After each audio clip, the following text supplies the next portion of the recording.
All right. So we have Jessica Hansen here with us today, the Global Engagement Manager with Kiva. So welcome, Jessica. Thanks so much for joining us. Thanks so much for having me. Excited to talk to you today. Oh, awesome. So I'd love to just kick us off by hearing more about Kiva. What is it that you guys do? And I know you're making huge waves out there. So can you tell us more? Sure. It's a nonprofit that does so the next people through lending alleviate poverty. We have about 5 million people in 84 countries who borrow loans through the Kiva website. And those loans funded every day in I think 90 countries around the world. They lend small and 25 crowdfunding. And what's so a loan, not a donation. So you get paid back. Sometimes our shortest loans are around 3 months. Our longest loans can be around 10 or 11 years if we're helping fund tuition for someone in Kenya or something like that. It can be a little bit longer. But yeah, Kiva, we're a nonprofit, so it's 0% interest on our end. Some of our partners charge a little bit of interest if they have costs for operations on the ground in these developing countries around the world. But all in all, it's just connecting people through lending to create opportunity and alleviate poverty, giving people choice and opportunity they wouldn't otherwise have. That is so fantastic. And I know firsthand, I have done a little bit of lending in your guys' platform, and I think it is the coolest thing ever, being able to remove that barrier for other people. Could you tell us too, how did Kiva get started? Kiva was this crazy idea by a couple people back in 2004, 2005. Jessica Jackley is one of our founders, Matt Flannery. So he was working at TiVo and she was finishing Stanford Graduate School of Business. And that's kind of where all the idea got started. The idea from Muhammad Yunus, who is sort of considered the father of microfinance. He won the Nobel Peace Prize in 2006 for creating Grameen Bank. So a lot of women in Bangladesh were begging for money in the streets, and he was like, go ask a bank for money. And they were like, banks don't give us money. We're women, we're poor, we're illiterate. There are all these barriers to us being able to get money from banks. And also the loans are so small that the banks don't really think it's worth their time. It costs them just as much to manage a really tiny loan as it does a big one, and they're making profit off the big one. So he started lending them little bits of money out of his own pocket, and they paid him back in full, amazingly, even though they're in poverty. And it grew into this movement of microfinance. And so the idea was, that's great, it's working in Bangladesh, but why don't we make this possible for anybody anywhere? And so that's kind of how the idea got started. Premal Shah, our president, was also one of the founders back then. Chelsea Bacci, who's our VP of marketing, was the first employee of Kiva ever. And so we've been around for 11 years. And there were doubters. I was one of the doubters. A friend who was volunteering with Kiva in the beginning said, we're just going to lend money to people in poverty, and it's going to help everyone grow their businesses and go to university. And I was like, well, what happens if they don't pay back? And he was like, oh, then the lenders just don't get their money back. And I was like, I don't know if you're going to get paid back. And now, 11 years later, we get paid back over 97% of the time, which is a higher repayment rate than any of the banks experience. It's really incredible. And they've shown that people who live in conflict zones, live in extreme poverty, are in places affected by huge natural disasters, still pay back more than everyday sort of middle class people in the States generally do, which is so amazing and impressive. Very cool. So what would you say you love the most about, I guess it's kind of hard to say industry, but what you guys do, what do you love most about it? I think personally, I joined the sector of international development in the late 90s, and I worked with refugees. I worked in refugee camps for a while. I worked for the UN and the International Rescue Committee. And what I kept seeing in the field was we were trying a lot of the same things again and again and expecting different results, which Albert Einstein says is sort of madness, and when you're doing the same thing and expecting something different to happen. So basically we would see a problem and we go, oh, they're hungry. We need food. And we would fundraise and we would get all this food together and we would ship it somewhere. And then they need medicine. Oh, we'll do the same thing.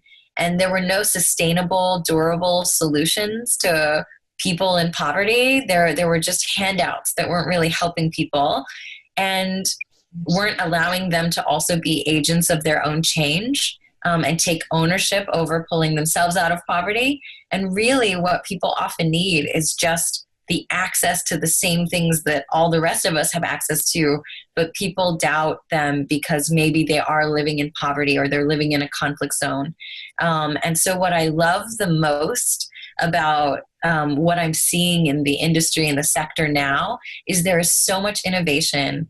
We're basing a lot of our decisions on evidence, and really testing new ideas and being prepared to fail and embrace that failure and learn from it and grow. And we're willing to take a lot of risks. And Kiva just continually takes so many risks. Our lenders are amazing. We will go, oh, there are these giant things called biodigesters that people want to use in Nepal and Mexico, and it will help people who live off the grid. They're a crazy, awesome idea. And yeah, you put your compostable waste in and it gives off clean energy. So you're not cutting down trees, you're not burning charcoal, getting upper respiratory issues from breathing that stuff inside your house, getting clean energy, but you're also getting this really rich fertilizer out of it as well. So those are the two byproducts. And it's 0% interest loan to these people in these far off regions. And it's a weird new thing, but our lenders are excited about it and fund them very quickly, and get those tools to people who can really make use of them around the world. So not only are we an innovative, cool new project that is helping people, but we're able to support hundreds of other cool new projects that are popping up around the world. That's so fantastic. Oh. It always amazes me every time I check out your guys' website. There's something new. It's happening. People really want to help other people get out of poverty and make a better world. It's pretty inspiring. For sure. Would you say for you personally over the last, well, I know Kiva's been in existence for 11 years, but since you've been at Kiva, was there something that was a big aha moment for you personally? I think two things pop to my mind when you ask that. One is the power of a few people sharing a great idea and it's snowballing into this bigger thing. And that's from everyday people like you and me sharing that this cool thing named Kiva exists and other people can support it, and sharing other ideas. There are great other programs like WOTC and Kongu and all these other things that are really helping people. So we have the power to grow movements. When we connect with each other online, we can just achieve amazing things. And I think that what that leads me to is we just a few days ago passed $1 billion in loans to people in poverty around the world, which is mind-blowing. It really started with these few small loans to 7 women in Uganda that were all around $500 each. I mean, that's pretty small, like around $3,500 total in that first round of loans. Yeah. And now we, on average, do about $1 million in loans every 3 days. For International Women's Day this year, we did $6 million in loans to women, which blew me away. We just did for World Refugee Day on June 20th. I think it was like 515 loans to refugees around the world, around $445,000 in one day. That is incredible change. That's a huge aha for me. But also beyond that there are huge influencers that also take interest in it. And when one of them mentions us, the response is so incredible that the site goes down. So we've had 2 times where Oprah's mentioned us on her show, and the site just crashed for days. And I think those were aha moments that as long as people know these great things are out there, they are excited. People want to do good in the world. They want to help. The big barrier is just sharing what the great ideas are and how you can tap into them. Makes sense. No, that makes total sense. Would you say, looking back over the history of Kiva, were there any obstacles? I'm sure there were many, but any obstacles that you guys kind of had to overcome and come together and band together and overcome that obstacle? Many. In the beginning, before I joined, but where my friends were helping in the field, we were new and we are very dependent on our partners in the field. So the way that Kiva's model works, we have an office in San Francisco, one in Nairobi, one in Bangkok, one in Mexico, one in New York, and that's it. But we're working in 83 countries. So we have these fantastic on-the-ground partners, microfinance organizations, nonprofit social enterprises that are doing amazing work on the ground. And we just help them expand the work that they're doing. So there are over 330 of those partners right now. And in the beginning, the big challenge was, who is going to partner with us? No one's ever heard of us before. A bunch of people are just saying, oh, we're going to lend you money at 0% interest. We're based in San Francisco. We swear this is all legit. And so finding people that wanted to partner with us was hard. But also, if you're offering partnership and 0% interest free money, and it's okay if you end up defaulting. In the beginning, we ended up having a lot of people going, oh, well, I guess I defaulted. And we had to grow our process of reviewing people, of really digging in and making sure that we're partnering with people that are not going to steal money or run away with money or anything like that. And so finding partners was tough, and then finding credible, good partners who are doing great work in the community and actually supporting people and getting out of poverty, not trying to just make a buck, was also really challenging. That makes sense. Well, and I know you mentioned that you guys just hit the $1 billion in funding, which is super exciting. I was talking to Valerie in your office a couple of weeks ago, and that was coming up, and she was saying there was lots of fun things going on in the office and lots of celebration.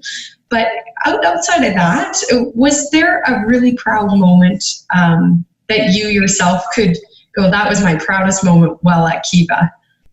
Proudest moment at Kiva. It's so hard. We did celebrate tremendously for the billion, and I think we all just felt like it was so far away. It was such a huge, tremendous accomplishment to reach that number. But for me personally, I am in this work for a lot of reasons, and one of them is I'm a strong feminist. I really believe in the power of women. When they look at studies about who reinvests in their families and communities in places of poverty, men tend to reinvest 30 to 40%. Women tend to invest over 90%. So if you've got a woman and you empower her with a loan, she's going to keep her children healthy. She's going to get them enrolled in school. She's going to be helping develop the economy of her community. So just seeing the amazing impact that women can have when they're empowered. But a lot of banks and countries don't believe in empowering women in that way.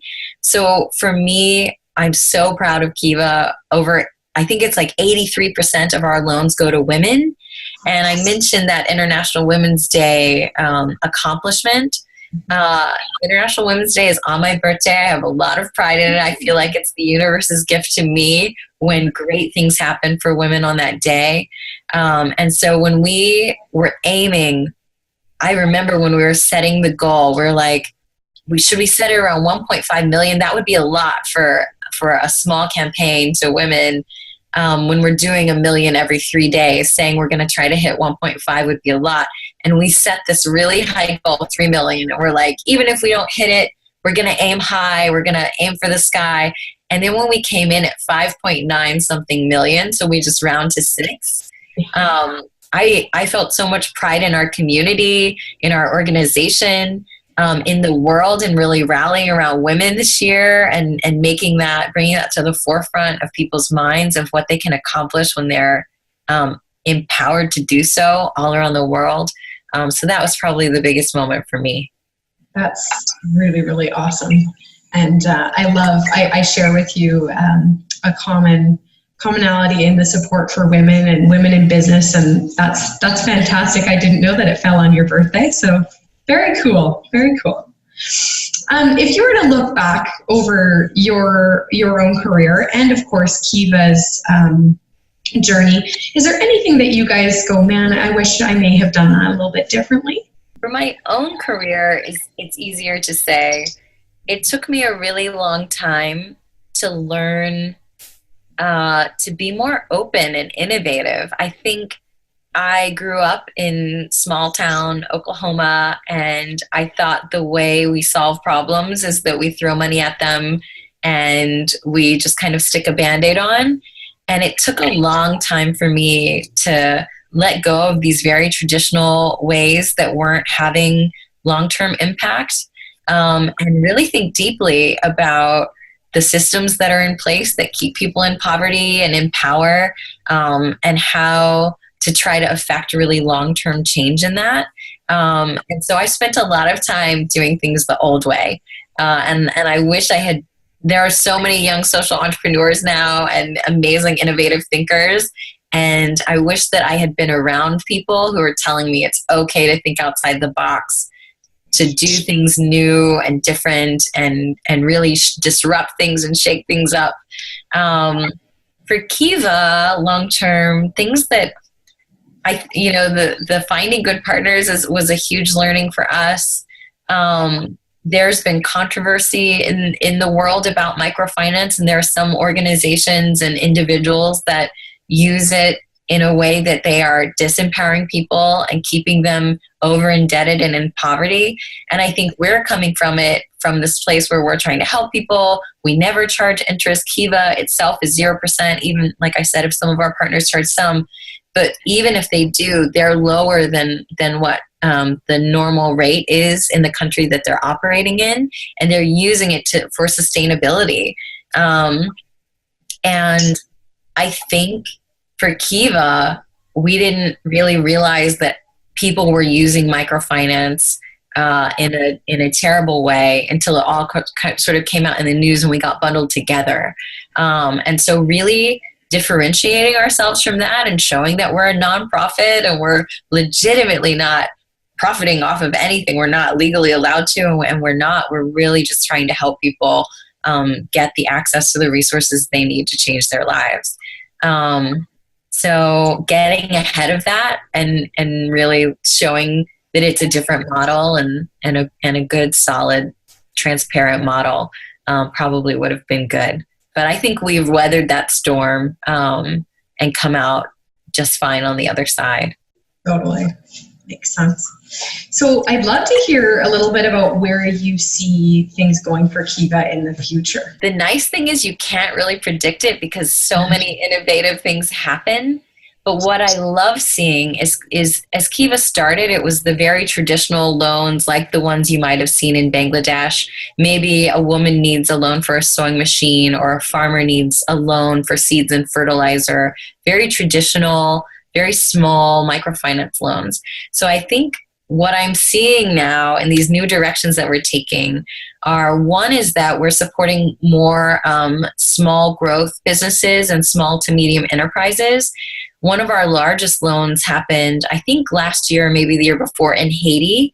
And it was $100,000 loan, I think, which is not so micro in the world of microfinance when the average loan is $400 something on Kiva.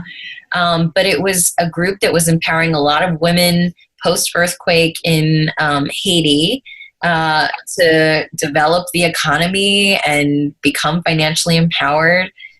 So really fantastic. So supporting these businesses that are going to employ a lot of people and really turn the tide for things in a community. And then in another way, kind of like the biodigester example, we see our lenders being willing to lend to these very risky new ideas that have never happened, never existed before. It includes solar lighting companies in rural Africa. It includes these, in Kenya we call them chos, but like an outhouse. So there's a partner that we have called Sanergy, and they make these kind of outhouses that you can get a loan to manage, and you get all the cleaning supplies and everything. And much like with the biodigester, the byproducts become clean energy or really great fertilizer. But also in Kenya, that's keeping waste out of the public water supply and things like that. So there are these multiple cross-disciplinary innovative projects that are really, really going to change things on the ground. We even have one partner that pays us back in carbon credits. So it's evidence action, and they have water dispensers, chlorine dispensers, so that people in rural Africa can put a little dash in their water and it will kill all that bacteria that causes all the public health issues. But the community doesn't pay to use those. They really want everyone to be using them. So instead, because people are not cutting down trees or burning charcoal, they get carbon offsets for the behavioral change in that community. They're not harming by releasing all these gases and cutting down trees. And so we have this deal where they sort of pay us back in carbon offset credit, which is phenomenal. So there's all these very cool new things that are happening, but there's probably going to be so many more that I can't even imagine. That makes sense. Oh, that's just so exciting. Well, I really appreciate you taking the time to chat with me today and share Kiva's story. It's so fantastic, and it warms my heart every time I hear more about it. So thank you for taking the time. Thank you so much for being interested in what we're doing for lending through our website, and for being willing to kind of share the word about what we're doing. Every time people do that, they help grow this movement that's helping millions of people around the world. So we're really grateful for the interest and the support and everything. You bet. Okay. Yeah.